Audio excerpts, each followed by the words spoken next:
Hi, this is Brian Kim. I'm going to share with you case number 272 in the Best Way to Do Cataract Surgery series.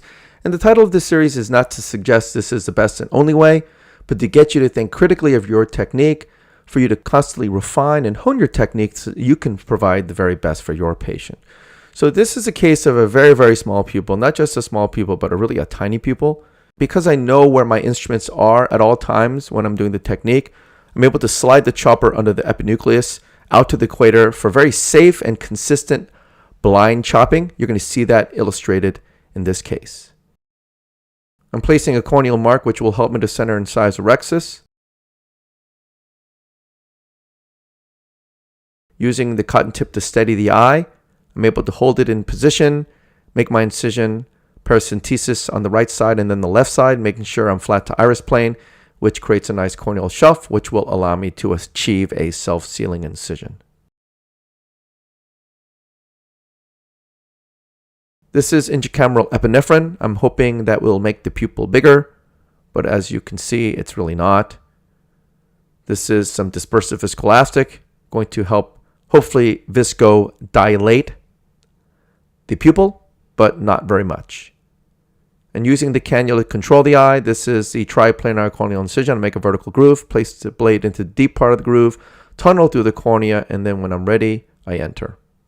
Using that same cannula to control the eye, this is my Moria capsulorhexis forceps, a sharp tip micro forceps, puncture the center, pull down towards me, grabbing the right side of the tear, going around circumferentially.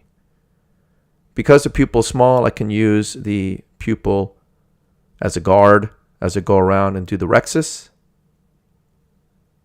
And then using that cannula to control the eye as I complete the rhexis. Okay, finish off the rhexis. Burp some viscoelastic out. Coat the cornea with the dispersive viscoelastic. Wet the cornea so that the visualization is a little better. Sliding the capsule fornix hydrodissection cannula under the rhexis edge contra-incisionally, getting a little wiggle, making sure I'm not on the posterior capsule, getting a wave, and then lifting the lens up to decompress. You saw that there was a lot of viscoelastic came out. You have to be very mindful because in some of those cases you can get iris prolapse. You have to be very mindful how much pressure you exert as you're doing hydrodissection. You don't want to be super aggressive because you can get iris prolapse. So after all that, I was able to get the lens to spin. Lifting the incision with the chopper, going in with irrigation off to minimize Descemet's trauma. Removing the surface epinuclear material. Sliding the chopper under the rhexis edge contra-incisionally. Turning the phaco tip vertically sub-incisionally, fracturing the lens in half. That is the double chop maneuver. Sliding the chopper under the right heminucleus, making sure I'm down to the endonuclear surface, hooking the peripheral lens, pulling it centrally toward the phaco tip and fracturing the lens in half. That is the cross-chop maneuver. First quadrant material just kind of disintegrated, performing another cross-chop maneuver, getting rid of that second quadrant material. Again, it fairly easily disintegrated. Turning the second heminucleus in front of me, sliding the chopper under the rhexis edge, pulling it centrally toward the phaco tip and fracturing the lens in half.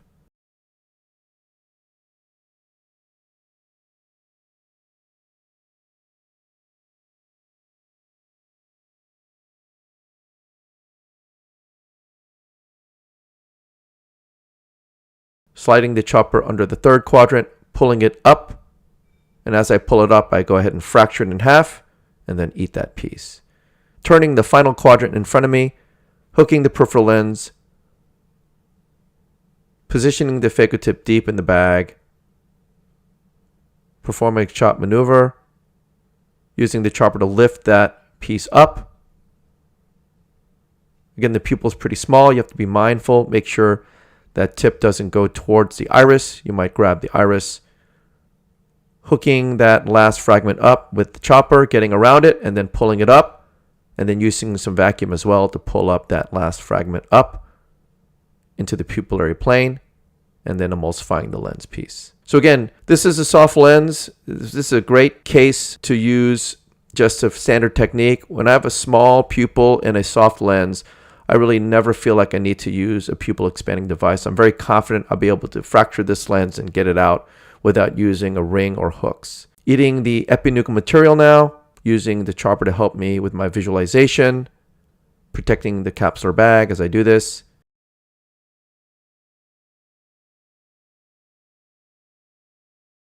Retracting the subincisional pupillary edge, grabbing the Epinucleus material. You can see all of it tumbles out pretty easily.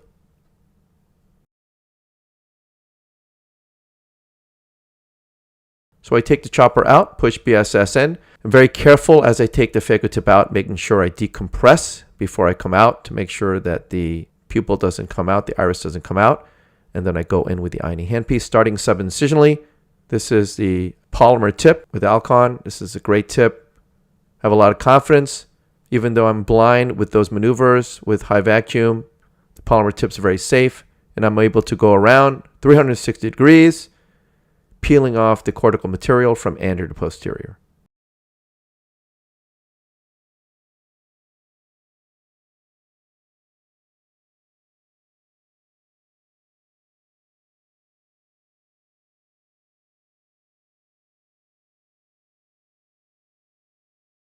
Switching to polish mode, polishing under the rexus edge. And when I don't have great visibility, I don't really pulse with the BSS cannula because I might just end up pulsing into the iris tissue. So I'm pushing dispersive viscoelastic to push the iris down, the subincisional iris away to create a little bit of a barrier.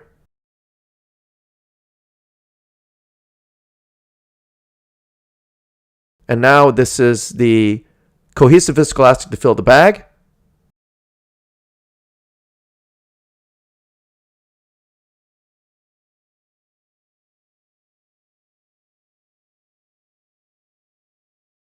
And this is the Bausch & Lomb LI61AO lens. This is the 2.4 cartridge. It goes through a small incision. And I've been using this lens quite a bit. I really like this lens.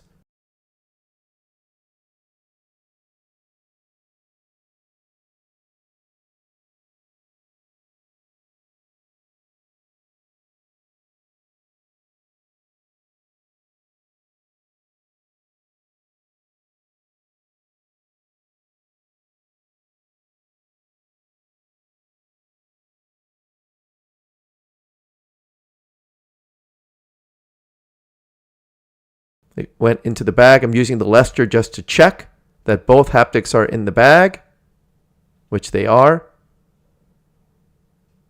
Some people are worried with that smaller injector. You can see the leading haptic kind of goes down, pointed towards the posterior capsule. But as the optic comes out, it just swings around. And again, it's very soft material, so I've never seen a case where it's caused any damage to the posterior capsule. So a lot of people worried about it, but again, as you use that lens, you'll soon discover there's really nothing to worry about. And this is a great lens, optically clear, and I love the three-piece aspect to it. Provides better zonular support in my opinion. Now that I know that both haptics are in the bag, I go underneath the optic, tilting it, removing all the viscoelastic from within the bag. Again, using that Lester. Anytime I have a small pupil case, I like to use that Lester just to confirm that both haptics are indeed in the bag.